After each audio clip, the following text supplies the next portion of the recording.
hours of being in line, I saw that the pedestrian crossing it said 20 minutes. So I was like, F yeah. Let me just go park and I'll walk across and Uber it to work. Well, first of all, it took me forever just to even get out of line because you're surrounded by concrete and cars. So I couldn't even get out of line to get to the pedestrian crossing. It took me like 45 minutes just to get out of line, probably like an hour. So once I was finally able to get out, I went and parked for the pedestrian, and 20 minutes my ass, that shit was fucking long as fuck. Like, I don't even understand why I would say 20 minutes. After an hour, I barely had moved, and it's like, my restaurant closes at 8:30. At 8:30, they don't take any more tables. So it says that we're open until 9. But at 8:30 we stopped seating people. So by the time I would have gotten there, it probably would have been either just at 8:30 or right after 8:30, which means we wouldn't even be taking people anymore. I feel so bad, especially after all the shit that just went down with the shifts and everything. Like, to be honest, I'm a little worried. I really hope that I don't lose my job. I need this job so bad. And I gave myself 6 hours to cross this morning, so I figured I would be fine.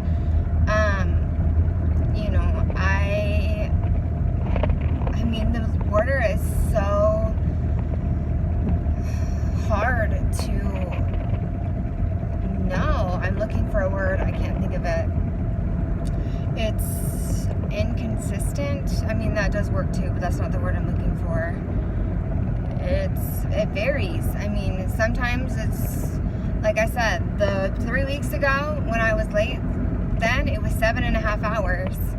And then the time after that, it was 5.5 hours. And then last week, the time after that, it was 4.5 hours. So I'm thinking 6 hours will be plenty. And 7 hours later, I wasn't even halfway across. I mean, I still had probably another 4 or 5 hours to go. That's over 10 hours to cross the border. I mean, that's craziness. And so now I'm worried because I have to take my kids to school in the morning. They have to be there. They have to be there. My son starts high school at 7:30, and Raul starts middle school at 8. So, I need to cross the border by 7 so I can get them to school on time. And I'm just thinking, if it's going to take me 10 hours to cross, am I going to have to leave tonight at like 9 at night so that I can have enough time to get them across the border? They're just going to have to sleep in the car. Like, I don't know what to do. This is crazy, and it sucks, and I hate it. The things that you do to keep your family together, for reals. Like, I made a video about immigration, and I tried posting it multiple times. I think it was too long or something. I don't know. It was like a 19-minute video, and it didn't end up posting. I tried posting it like a whole bunch of times, and it didn't end up posting. It's a really important video to me. I kind of explained just my situation with immigration. So because I deleted it, I'll just talk about it now. Basically, my husband was brought from Guadalajara, Mexico when he was 3 years old. His mom crossed him with a passport in 1987. Back then, our immigration laws were a lot different. She had no issues crossing him or herself. They were both legally allowed to cross the border at that time.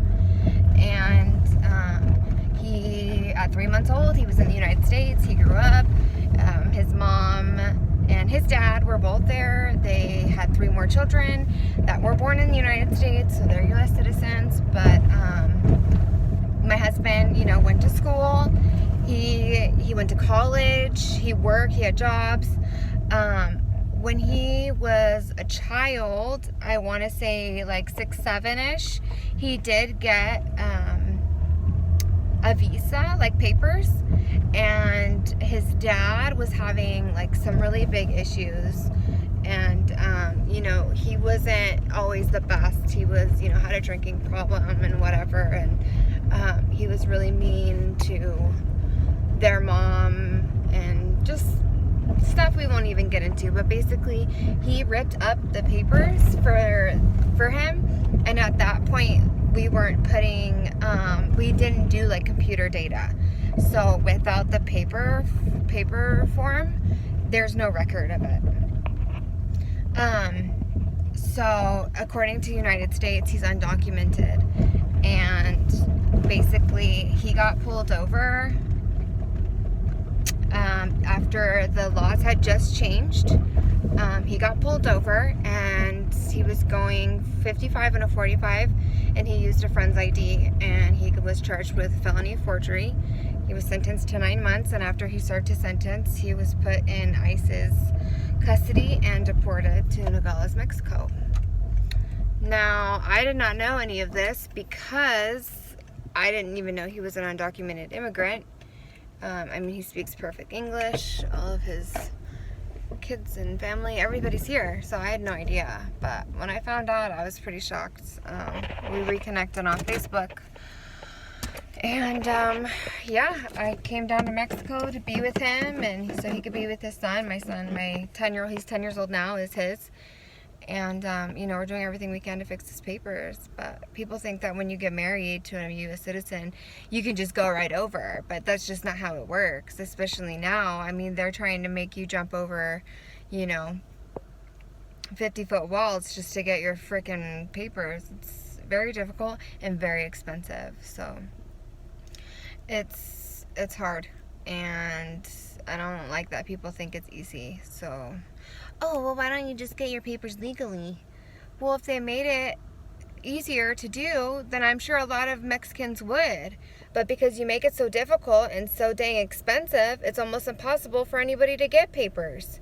So the only other option is to what? Come in illegally. People are stupid. I understand if you want to keep out, like, the rapists and the drug dealers and people who are violent and steal a lot and have bad records. I get that. I get you don't want to let them back in. I completely understand. But for people who have misdemeanors and bullshit crimes and whatever, if they even have crimes at all, and you don't want to let them in just because they were born somewhere else, get the fuck out of here. That's the stupidest bullshit I've ever heard in my life. Anyways, I do what I do to keep my family together. I have 4 children with him, and I would not want anything, not even a border, to keep us apart. Been there, done that, and I'm not going to let it happen anymore. So, I will wait 10 hours in a line to go to work. I will sleep 3 hours a night, and I will suffer through whatever waiting I have to wait so that I can be with my husband and my kids can be with their dad. It's sad that it has to be that way. So thank you, America. Thank you, Trump. But what can you do? So hopefully I don't lose my job. Cross your fingers for me.